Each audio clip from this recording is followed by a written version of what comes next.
12 ربیع الاول کو منانے کے حوالے سے اختلافات اسلامی مکاتب فکر میں موجود ہیں۔ کچھ علماء اور مکاتب فکر اس دن کو منانے کی حمایت کرتے ہیں، جبکہ دیگر اس کے خلاف ہیں۔ ان اختلافات کی بنیادی طور پر شریعت کی مختلف تشریحات اور بدعت کے تصور پر ہے۔ یہاں کچھ وجوہات بیان کی جاتی ہیں جن کی بنا پر 12 ربیع الاول کو منانے سے بعض علماء منع کرتے ہیں۔ 1. بدعت کا تصور۔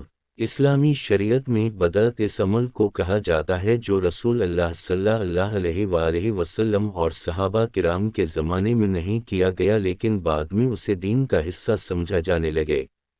بعض علماء کا کہنا ہے کہ 12 ربیع الاول کو منانا، یعنی عید میلاد النبی منانا، رسول اللہ صلی اللہ علیہ وآلہ وسلم اور ان کے خلفاء کے زمانے میں نہیں کیا گیا تھا، لہٰذا اسے ایک بدعت تصور کیا جاتا ہے۔ ان کے نزدیک دین میں ایسی کوئی گنجائش نہیں کہ نئے مذہبی رسومات متعارف کرائی جائیں۔ 2. سنت اور شریعت میں اس کا کوئی ذکر نہیں۔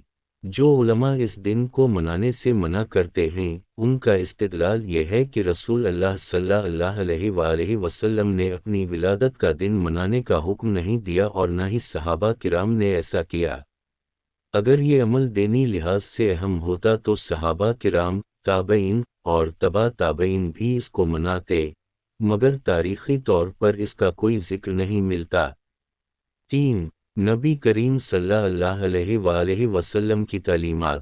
نبی کریم صلی اللہ علیہ وآلہ وسلم کی تعلیمات میں عبادات کے لیے مخصوص طریقے بیان کیے گئے ہیں، جیسے نماز، روزہ، زکوٰۃ وغیرہ۔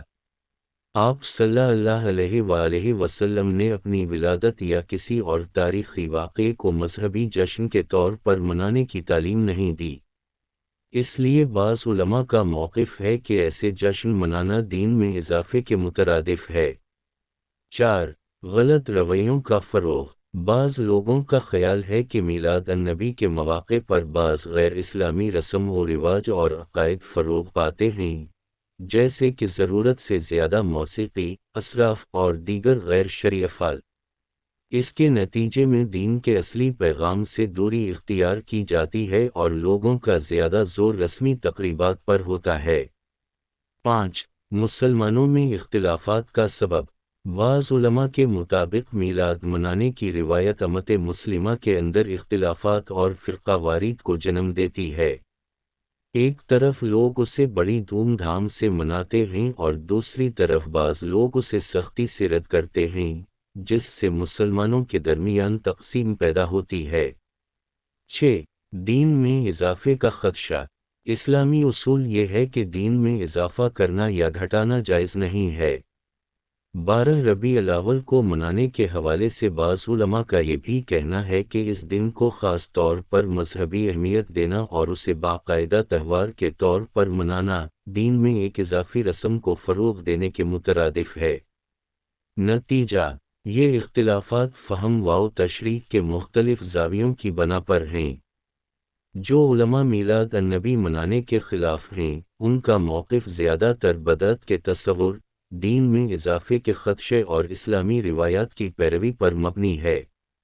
دوسری جانب جو علماء اور مسلمان اس دن کو مناتے ہیں، وہ اسے نبی کریم صلی اللہ علیہ وآلہ وسلم سے محبت اور عقیدت کا اظہار سمجھتے ہیں، اور ان کا کہنا ہے کہ اگر اس دن کو منانے سے اللہ اور رسول کی خوشنودی مقصود ہو اور کوئی غیر شرعی کام نہ کیا جائے تو یہ جائز ہو سکتا ہے۔